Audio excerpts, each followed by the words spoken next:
Acidente grave entre carreta e micro-ônibus deixa 9 pessoas mortas e 10 feridas. E você vai ver ainda.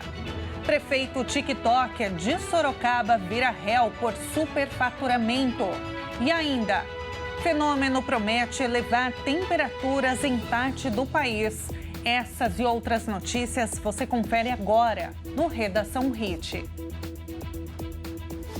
Olá, quarta-feira, dia 14 de maio de 2025. Bom dia para você que decidiu ficar bem informado nesta hora. Agora são 11 horas e 30 minutos. Seja muito bem-vindo ao Redação Hit, edição manhã. Nós estamos ao vivo e chegamos agora com as principais notícias. Um grave acidente entre uma carreta e uma van deixou 9 mortos em Minas Gerais. Entre os mortos está uma criança. Ao menos 2 pessoas estão em estado grave. O acidente ocorreu por volta das 9h30 da noite, próximo à comunidade de Barrocão. Uma carreta e uma van bateram de frente, matando 8 adultos e uma criança, na BR-251, em Minas Gerais. Segundo o Corpo de Bombeiros, outras 10 pessoas ficaram feridas. De acordo com a Polícia Rodoviária Federal, o veículo menor transportava 17 pessoas e a carreta 2 ocupantes. A carreta seguia do Nordeste para o Rio Grande do Sul e a van seguia do Triângulo Mineiro para o Ceará.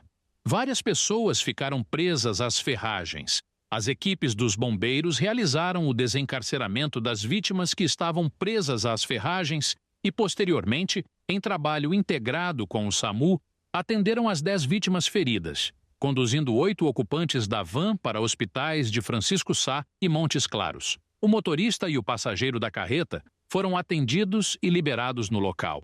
Dos pacientes que foram levados à Santa Casa de Montes Claros, uma menina de 8 anos e outras 2 vítimas seguem em estado estável. Um homem de 27 anos está em estado grave e segue respirando com a ajuda de aparelhos. Outros 4 sobreviventes foram encaminhados para o Hospital Municipal de Francisco Sá, sendo um deles de 42 anos em estado grave e aguardando transferência para Montes Claros.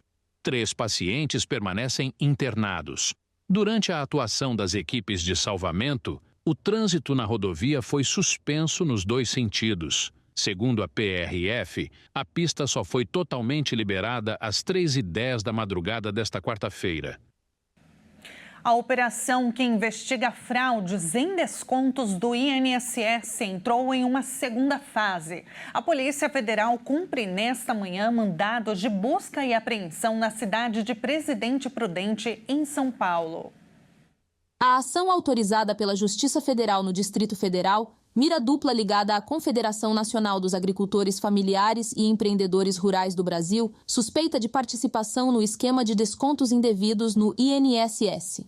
Os alvos são suspeitos de comprar veículos de luxo com dinheiro dos desvios. Cícero Marcelino de Souza Santos, apontado pela PF como assessor do presidente da Conafer, Carlos Roberto Ferreira Lopes, e Ingrid Piquinskene Moraes Santos, que é sócia e mulher de Cícero. No fim de abril, a primeira fase da operação resultou na demissão do então presidente do Instituto Nacional do Seguro Social, Alessandro Stefanuto, e ao afastamento do cargo de outros 5 servidores públicos. Com o escândalo, o governo federal trocou também o ministro da Previdência, Carlos Lupe, e substituiu por Volney Queiroz. No total, a Polícia Federal estima que os descontos irregulares somam 6 bilhões e 300 milhões de reais entre 2019 e 2024, mas ainda não há um levantamento do quanto teria sido desviado pelo esquema. O governo vai corrigir os valores descontados sem autorização das pensões e aposentadorias de pouco mais de 9 milhões de brasileiros. A primeira etapa para a regularização dos pagamentos já foi cumprida. Aposentados e pensionistas do INSS começaram a ser notificados sobre os descontos em seus benefícios realizados por sindicatos e associações sem autorização prévia. Ao todo, cerca de 9 milhões de beneficiários foram informados por meio do aplicativo ou site Meu INSS. A comunicação também pode ser feita pela Central 135. A medida faz parte de um processo de identificação e devolução de valores indevidamente descontados entre março de 2020 e março de 2025. O reembolso poderá ser solicitado partir desta quarta-feira, exclusivamente pelo Meu INSS, mediante confirmação de que o segurado não autorizou os débitos. Segundo o presidente do INSS, Gilberto Waller Jr., o processo ocorrerá em 2 fases. Na primeira, os beneficiários verão apenas a existência de descontos associativos e, na segunda, terão acesso ao valor total e poderão formalizar o pedido de devolução. O reembolso, no entanto, não é automático. Após a solicitação, o INSS encaminhará a demanda às entidades responsáveis pelos descontos, que terá até 15 dias úteis para apresentar documentos que comprovem a autorização. Caso não haja comprovação, a instituição deverá realizar o ressarcimento por outro meio. O INSS, por sua vez, repassará os valores ao segurado por meio de uma folha suplementar, diretamente na conta onde o benefício é depositado, não sendo permitido o uso de transferências via Pix ou outros meios digitais. Para garantir a segurança no processo, o INSS orienta que aposentados evitem clicar em links enviados por e-mail, SMS ou aplicativos de mensagem. Também não devem fornecer informações pessoais por telefone, já que a instituição não entra em contato ativo com os beneficiários. O governo avalia ainda parcerias com os Correios e a Caixa Econômica Federal para ampliar o atendimento aos segurados. Em nota, os Correios informaram que estão em tratativas e prontos para apoiar as iniciativas federais. A Caixa reafirmou seu compromisso com políticas públicas e disse estar pronta para colaborar com as ações em benefício da população. Não haverá restrições quanto à data da aposentadoria. Assim, mesmo segurados que se aposentaram há mais de 5 anos poderão solicitar a restituição, desde que os descontos tenham ocorrido dentro dos últimos 5 anos. Caso a entidade não realize o pagamento após o prazo estabelecido, o INSS acionará a AGU para tomar as medidas legais. Para acessar o serviço, é necessário ter uma conta no Meu INSS, que pode ser criada por meio do aplicativo disponível nas lojas virtuais para Android e iOS. O login é feito por meio da plataforma gov.br. Durante o cadastro, o cidadão deve informar seus dados pessoais, responder a perguntas de segurança e criar uma senha. Segurados que desejarem aumentar a segurança de suas contas podem elevar o nível do perfil gov.br para prata ou ouro. Isso pode ser feito por meio de reconhecimento facial, validação bancária ou cruzamento de informações com bases governamentais. A recomendação oficial é que os segurados utilizem os canais oficiais do INSS e do governo federal para obter informações e garantir que o procedimento ocorra de forma segura. A advogada Adriana Faria, especializada em direito previdenciário, orienta como agir após ser notificado pelo aplicativo Meu INSS. Vamos ouvi-la. A partir de hoje, dia 14 de maio, o INSS irá comunicar todos os aposentados e pensionistas da Previdência Social que tiveram descontos indevidos em cima dos pagamentos, descontos de mensalidades associativas ou sindicatos. Para isso, basta acessar o aplicativo Meu INSS da Previdência Social do gov.br e verificar se existe alguma mensagem comunicando que realmente você caiu nessa fraude dos aposentados e pensionistas. A partir do momento que você receber essa notificação, você precisa contestar esses valores, dizendo que você não optou por qualquer desconto dessas mensalidades em cima dos benefícios. Com isso, o INSS irá notificar o sindicato ou a associação para que faça a devolução em cima do seu próprio pagamento da Previdência Social. Caso você tenha alguma dúvida, basta ligar no 135 do INSS e verificar se você, em algum período, teve algum desconto indevido em cima do seu pagamento. Lembrando que o INSS não faz ligação para o aposentado, não manda SMS, como também não faz ligação perguntando se você é um dos aposentados ou pensionistas que caíram aí na fraude do INSS. Os únicos canais de comunicação da Previdência Social é através do telefone 135 ou então do aplicativo Meu INSS. E é muito simples, basta você baixar o aplicativo Meu INSS, fazer o seu cadastro, colocar o seu login e a sua senha, acessar um sininho lá no canto esquerdo que vai estar disponível. O sininho significa uma mensagem do INSS. Se realmente você foi uma das pessoas que teve qualquer desconto considerado indevido ou não. Na dúvida, ligue no 135 da Previdência Social e verifique se por algum período você caiu nesse golpe e teve algum desconto indevido. Lembrando que a partir de junho o INSS vai devolver pelo menos 2 mensalidades associativas. E com isso, além das outras mensalidades, caso você tenha outros descontos, você terá que contestar esses valores e dizer que em nenhum momento você optou por esses descontos em cima da sua aposentadoria ou da sua pensão. O prefeito de Sorocaba, Rodrigo Manga, mais conhecido como prefeito TikToker, virou réu por suspeita de superfaturamento na compra de lousas digitais. A denúncia do Ministério Público aponta que o município pagou 56% a mais no valor dos produtos do que outra prefeitura da região. O prefeito de Sorocaba, Rodrigo Manga, do Republicanos, e o ex-secretário de Educação viraram réus. Eles são suspeitos de um superfaturamento de 11 milhões de reais na compra de lousas digitais e tiveram seus bens bloqueados pela Justiça. Porém, o pedido foi indeferido pelo juiz Alexandre de Melo Guerra por falta de provas concretas. Porém, ele não descartou a possibilidade de reavaliar a decisão. As lousas foram compradas em 2021 e o Tribunal de Contas do Estado de São Paulo analisou o contrato e comprovou que de cada R$ 4 gastos, um foi superfaturado. O contrato é de 46 milhões de reais e tanto a Prefeitura de Sorocaba quanto a fornecedora das lousas negam qualquer irregularidade no processo de compra. O que mais chamou a atenção no caso é que a Prefeitura de Indaiatuba comprou as mesmas lousas na mesma empresa e também em 2021 e gastaram quase R$ 10 mil a menos. Em abril desse ano, Rodrigo Manga também foi alvo de uma operação da Polícia Federal suspeito de receber propina de um esquema de desvio de dinheiro com uma organização social de saúde. Em nota, o prefeito afirmou que está colaborando com as autoridades envolvidas na operação para que todos os fatos sejam devidamente esclarecidos. Um dia depois do depoimento da influenciadora Virgínia Fonseca, a CPI das Bets deve receber o também influenciador Rico Melquiades nesta quarta. Em janeiro deste ano, Rico foi alvo da Operação Game Over 2, que investiga jogos de azar online feitos de forma irregular, deflagrada pela Polícia Civil de Alagoas. Dias depois, o influenciador firmou o acordo de não persecução penal, um documento em que confessa a prática dos crimes. A participação de Rico na CPI marca uma nova fase da investigação feita pelos senadores sobre as bets, que conta com a presença de influencers digitais que são pagos para fazerem publicidade nas redes sociais.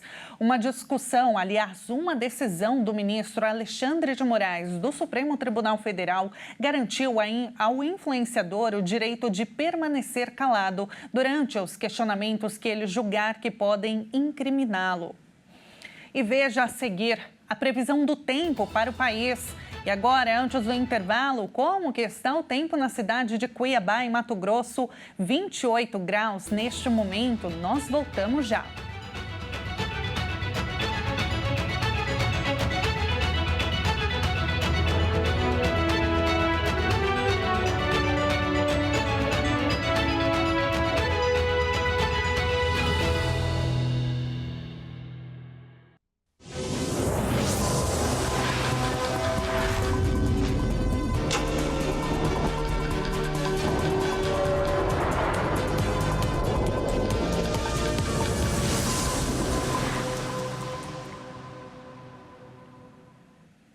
O Redação Hit está de volta agora pelo horário de Brasília, 11 horas e 46 minutos. O presidente Luiz Inácio Lula da Silva manifestou a sua tristeza nesta terça pela morte do ex-presidente uruguaio José Mujica, a quem chamou de exemplo de ser humano. Lula cancelou a agenda no Brasil para participar do velório de Mujica, que acontece hoje no Palácio Legislativo. O presidente Lula, que realiza uma visita de Estado à China, manifestou sua tristeza pela morte do ex-presidente uruguaio, José Mujica. Eu posso dizer para vocês que quem teve amizade com o Pepe Mujica sabe que é muito difícil você encontrar 2 ou 3 pessoas no mundo com o caráter dele, com a dignidade dele e com a postura dele. Então, ele nos deixa, eu espero que a carne se vai, mas as ideias ficam. O ex-guerrilheiro morreu aos 89 anos. O ex-presidente uruguaio revelou no início deste ano que o câncer de esôfago, diagnosticado em maio de 2024, havia se espalhado e que seu corpo já não suportava mais tratamentos. Líderes políticos de todo o mundo lamentaram a morte de Mujica. O presidente do Uruguai, Armando Orsi, afirmou em uma rede social: "Vamos sentir muito a sua falta, velho querido. Obrigado por tudo que você nos deu e por seu profundo amor por seu povo." O presidente do Uruguai, Gustavo Petro, o qualificou de grande revolucionário. A presidente do México, Claudia Sheinbaum, disse que Mujica foi um exemplo para a América Latina e o mundo inteiro por sua sabedoria e simplicidade. Nas ruas de Montevidéu, os uruguaios já começavam a guardar o luto. Pepe, em seus quase 90 anos de vida, é uma referência mundial, um exemplo de ativismo, de resiliência, sobretudo buscando um futuro melhor para todos os uruguaios. Sobretudo, buscando um futuro melhor para todos os uruguaios. Ele é um presidente que deixou sua marca no Uruguai e tem uma mensagem que vai muito além de sua política, sua idiosincrasia, seu modo de viver, sempre calmo e falando sobre a vida, preocupando-se com coisas importantes. O corpo de José Mujica será velado nesta quarta-feira no Palácio Legislativo. Em entrevista coletiva em Pequim, onde Lula se reuniu com Xi Jinping para assinar acordos comerciais, o presidente disse que vai pedir ao colega russo Vladimir Putin que compareça às negociações sobre um cessar-fogo na Ucrânia em Istambul. O presidente Luiz Inácio Lula da Silva afirmou que vai tentar convencer o colega russo Vladimir Putin a viajar à Turquia para negociar com o ucraniano Volodymyr Zelensky o fim da guerra. Eu tive a petulância de um dia ligar para o presidente Putin e dizer para o Putin: pare com essa guerra e volte para a política, porque a política está precisando muito de mudar o debate pelo crescimento da extrema-direita radicalizada, nazista, no mundo inteiro. E é com muito otimismo que eu vi a proposta do Putin, que eu vi a aceitação da proposta do Putin pelo Zelensky e que o presidente Xi Jinping e eu colocamos o resultado disso numa nota e divulgamos isso, parabenizando tanto a proposta do Putin quanto a aceitação do Zelensky, na possibilidade de que eles se juntem em Istambul e possa começar de verdade, ao invés de trocar tiros, trocar palavras. Moradores da favela do Moinho, em São Paulo, fizeram um novo protesto contra a demolição de casas da comunidade. Houve confronto com a polícia. Entendeu? Vocês não vão demolir casa aqui, não. Vocês não têm mandato. Moradores contrários à demolição de casas na favela do Moinho, em São Paulo, fizeram um novo protesto nesta terça-feira. O protesto, no início da tarde, paralisou a linha 8 Diamante da Via Mobilidade. No meio da tarde, a operação da linha foi normalizada. A polícia foi mobilizada para garantir a segurança dos funcionários que trabalham para demolir as casas. Houve confronto com moradores. Essa mulher buscou ajuda para um bebê que teria desmaiado por causa das bombas de gás.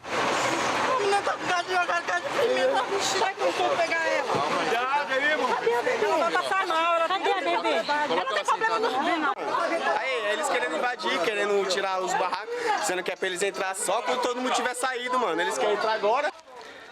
De acordo com a Companhia de Desenvolvimento Habitacional e Urbano, a região da favela do Moinho será requalificada e no local será implantado o Parque do Moinho. Para isso, será necessária a remoção das cerca de 800 famílias que vivem na comunidade, que, segundo a companhia, serão acolhidas em lares dignos. E agora, mudando de assunto, se antes a cidade de São Paulo era vista como um destino apenas para negócios, a realidade mudou. No ano passado, segundo a SP Tours, a capital paulista bateu recorde de visitantes. Os mega shows na capital paulistana impulsionaram o turismo na cidade, que é conhecida por nunca parar. Mais de 35 milhões de turistas estiveram em São Paulo, o que representa um aumento de quase 24% em relação a 2023. Essas informações foram levantadas por uma plataforma desenvolvida pela Kido Dynamics, que utiliza inteligência de dados de mobilidade populacional. Desde 2018, a Prefeitura buscava colocar São Paulo como um destino voltado ao lazer e não somente aos negócios. Uma das estratégias são os eventos musicais, com artistas nacionais e internacionais, e mega-eventos como o The Town, além da realização do Grande Prêmio de Interlagos, com o crescente interesse dos fãs pela Fórmula 1, devido ao retorno de pilotos brasileiros ao esporte. Nos próximos meses, bandas e artistas como Dua Lipa, James Blunt, Oasis e Linkin Park serão destaques no The Town.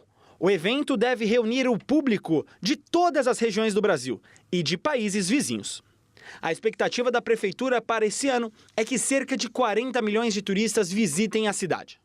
Vale destacar que em março mais de 10 milhões de pessoas estiveram na capital, representando um aumento de 17% em relação ao ano de 2024. E agora falando sobre o tempo, o outono é conhecido pela diminuição do sol, o aumento da umidade relativa do ar. Apesar da queda na temperatura, nesta semana, pelo menos em São Paulo, já dá para sentir uma mudança no tempo. Será que teremos máximas acima da média neste mês? Quem traz as informações é a especialista em meteorologia da Tempo Ok, Maria Clara Sasaki. Por enquanto, apenas o Rio Grande do Sul está com temperaturas tão elevadas a ponto de ser classificado como veranico, que é quando a temperatura máxima fica perto das temperaturas que normalmente são registradas no verão, mas isso tem acontecido aí entre o outono e o inverno, e é isso que caracteriza o veranico.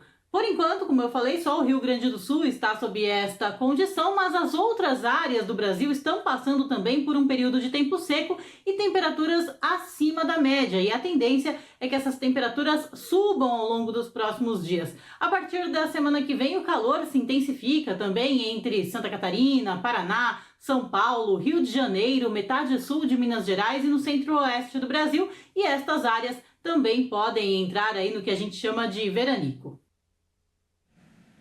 E é isso, esta edição fica por aqui, mas antes vamos ver como que está o céu na capital paulista. Hoje, neste momento, termômetros marcando 20 graus, o céu azulzinho com algumas nuvens, mas não há previsão de chuva, viu? Esta edição fica por aqui, muito obrigada pela sua companhia. A gente se encontra novamente amanhã às 11h30 em ponto. Um ótimo dia.